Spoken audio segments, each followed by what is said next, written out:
Hi guys, welcome back to my YouTube channel. Please like, share, and don't forget to subscribe. I'm back with kunomsindo omkhulu okade wenzekile ngangena ngiphume esibedlela kungafanele Ikhalapi angingamlethi ke la unumber 5 sizosuka ke thina la singaphandle kwegceke sifike simbone masiqeda kumbona ke sobe sesiliqedile kusuku lethu.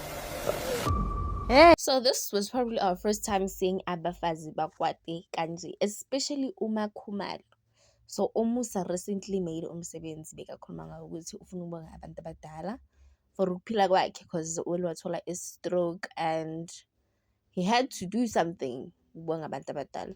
So kulo umsebenzi loyo azange atshela abafazi ukuthi yena uzo-introduce unumber 5. What about you? So Kanye ngizam-introduce. So out of nowhere uvukile, I think uvukile umalume or ubhuti or cousin kaMusa. Uvukile aphakame athi kanti unumber 5 blah blah blah blah blah. Sho ukuthi ke bathola ama-type wabo. Hayi mayeni aphakame namazi mayeni guys.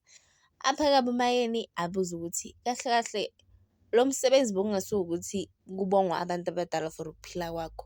So mase nisitshela ngo-wife number 5 nisuke senithini? uMakhumalo wangena guys. uMakhumalo azange azibambezele nokuzibambezela.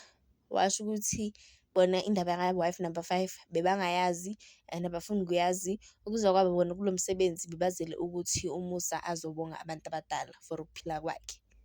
And they also stated ukuthi bacela ukuhlonishwa ngesinqumo sabo abasithathile sokuthi abafuni kumazi uwife number 5. And I practically think wife number 5 is being treated as a side chick. And I know why she's being treated as a side chick. uMakhumalo once said kuMusa, why mele wife number 5 eze kumsebenzi kaMusa ekubeni akashadwanga. And mind you, uMacele is busy like being supportive to uMusa ngalento le. Instead ukuthi bomela aphushe uMusa ukuthi ashade number 5, kuthi makeza vele nasemsebenzini kube kwaziwa ukuthi yes umfazi wala endlini lo.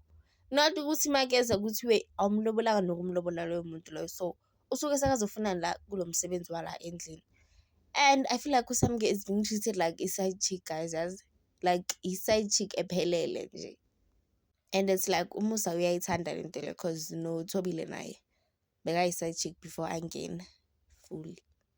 But ke uwife number 5 ugcine anga-introduce-wanga cause abafazi laba bayi-3 babiza nge-big 3 uMayeni noMangwabe noMakhumalo azange bafuna ukumbona. So they told uMusa ukuthi if ever ufuna ukuba-introduce you go outside the gate uyoba-introduce kuwife number 5. And vele wayenzakala kanjalo. uMusa waphakama wabatshela ukuthi okay guys, asiphumeni sangaphandle sohlangana no-wife number 5 sizabuya size la ejardini sizo-enjoy.